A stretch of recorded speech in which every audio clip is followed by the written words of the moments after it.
وطن الكرامة.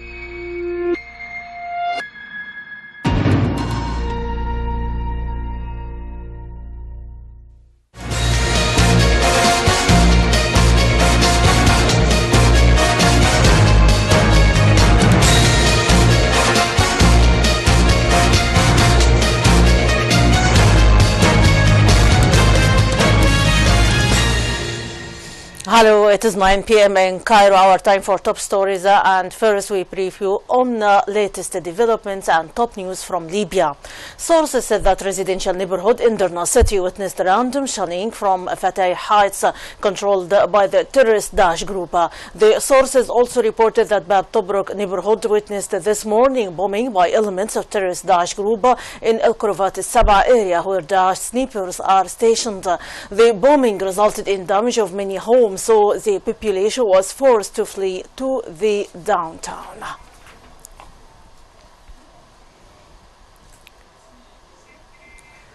Al-Jala Hospital announced that it received the bodies of 2 martyrs and a number of wounded people of armed forces during the 2 days of clashes in Benghazi city. The hospital noted that it received last week 8 wounded people from Al-Lithi district, including 6 cases received first and treatment and left hospital immediately.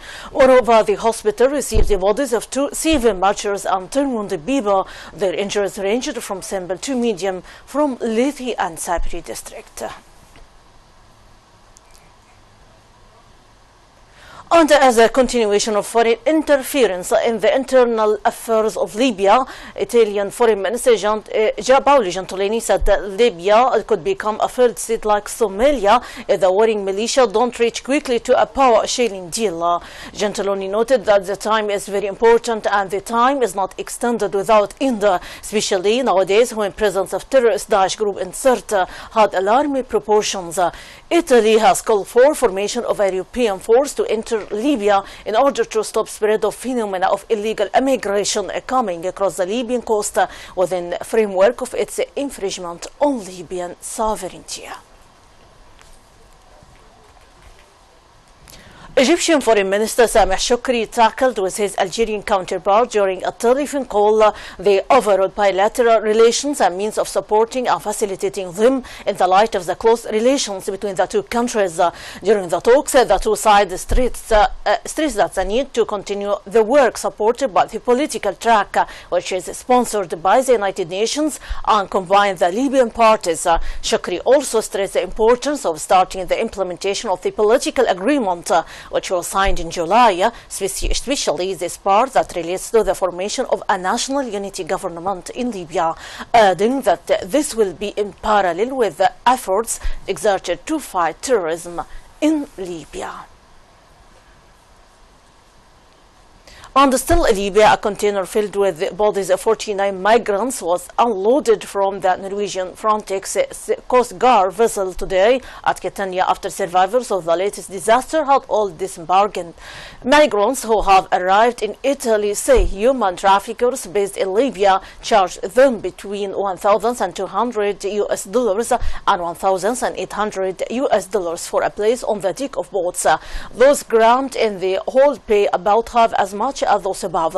The victims are believed to have suffocated in the water, lodged hold of a fishing boat, while those above deck, including 45 women and 3 minors, were rescued. The deaths, which occurred on August 15, are a grim reminder of how dangerous the passage across the Mediterranean Sea can be. The victims are thought to have suffocated after inhaling fumes from fuel after the boat took on water in the hold. The Italian Coast Guard rescued 354 migrants yesterday from a fishing boat on the southern Calabrian coast. The International Organization for Migration said 1 person was found on board the boat as rescue was taking place. More than 2,300 people fleeing war and poverty have died this year in attempts to reach Europe by boat, compared with 3,279 deaths during the whole of last year. The Geneva-based organization says that the number of migrants who have crossed the Mediterranean so far this year is approaching 250,000 compared to 219,000 for last year.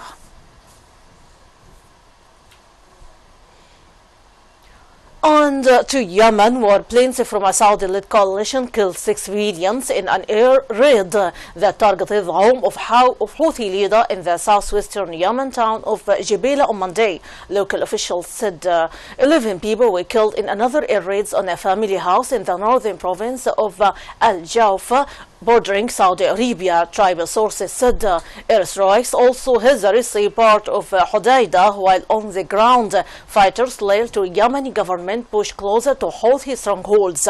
In today's air raids, the attack on Jabla, a town in Ib province, killed 6 civilians. Local officials said it was not clear if the Houthi leader who had been targeted was among the victims. Tribal militiamen battled Houthi forces throughout the mountainous area of Ib, which lies between the coast and the Houthi-controlled capital Sana'a. Forces loyal to Gulf states and backed by them weapons and training have been on the offensive since breaking out of the southern port of Aden last month, claiming a string of gains against the Houthis. The war has killed more than 4,300 people, many of them civilians, and spread disease and hunger in one of the Arab's world's poorest states. The UN is working to clinch a political deal to end the fighting, to avoid a final showdown, and to guard against a political vacuum in the country, which is home to active branches of Al-Qaeda and extremist Daesh group.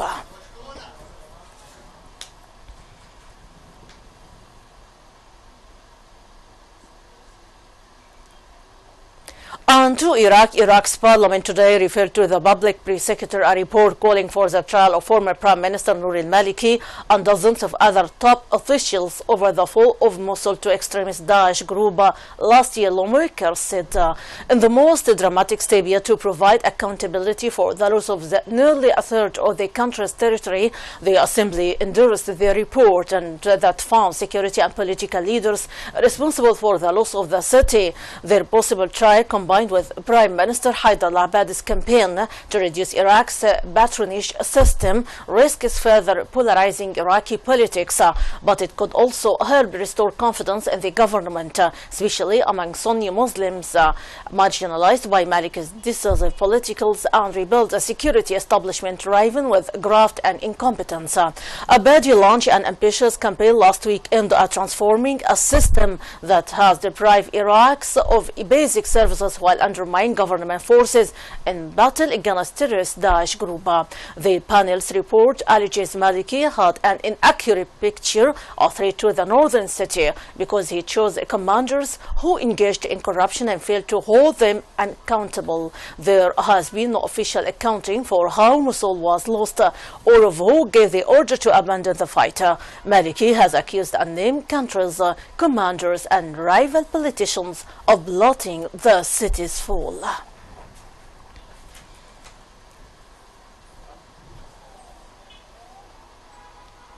And about the nuclear crisis in Iran, Supreme Leader Ayatollah Ali Khamenei said today that Iran will remain close to U.S. influence and continue to oppose U.S. policies in the Middle East after its nuclear deal with big powers, noting either countries can still block the accord. The cleric, Iran's highest authority, has refrained from making decisive statements on July 14 nuclear agreement, but gave President Hassan Rouhani crucial political cover to pursue talks with 6 powers.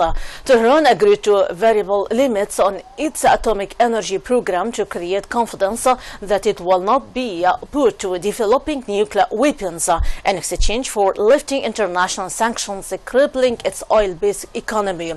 Most analysts see that chances of Khomeinis rejecting the deal are small so long as it passes through the U.S. Congress, where opposition Republicans aim to block it. But Khomeini has always dismissed the notion that the agreement could reconcile the Islamic Republic with the United States, its adversary since 1979 Islamic Revolution. If the deal is fully implemented, Iran's market of nearly 80 million people would be opened up to foreign investment after protracted isolation.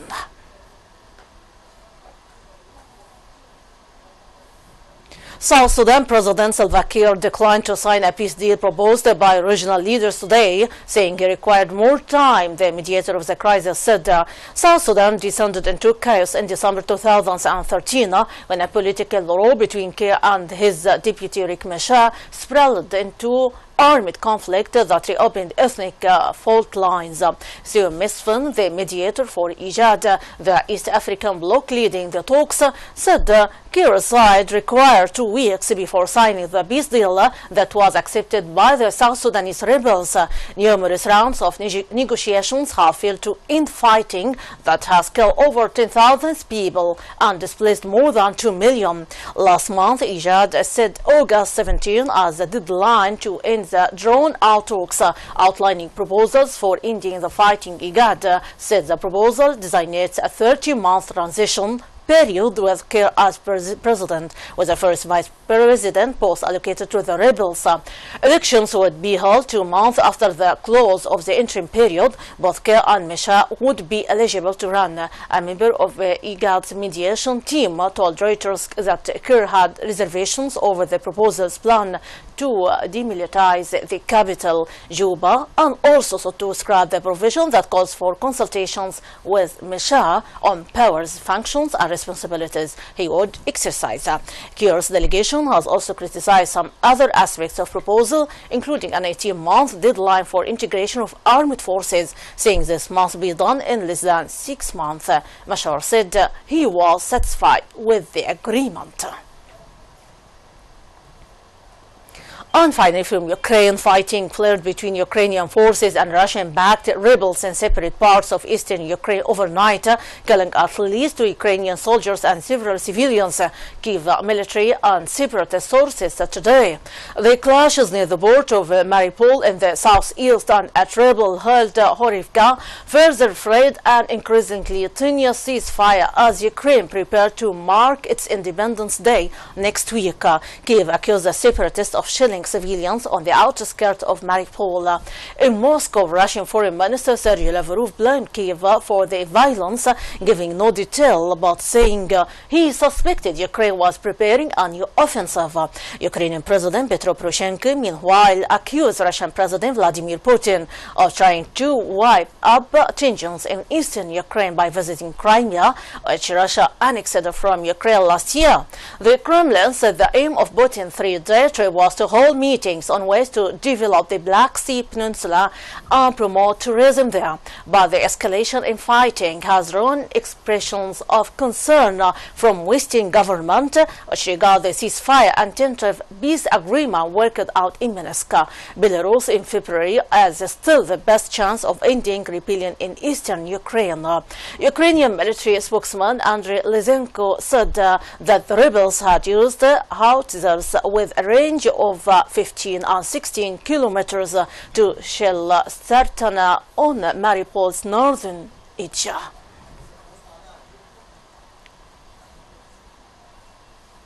My audience, that is the wrap-up of our top stories for today. For much more, you can check our website, www.الكرامة.tv. Thanks for being with us. My greeting, Rania El-Beleady.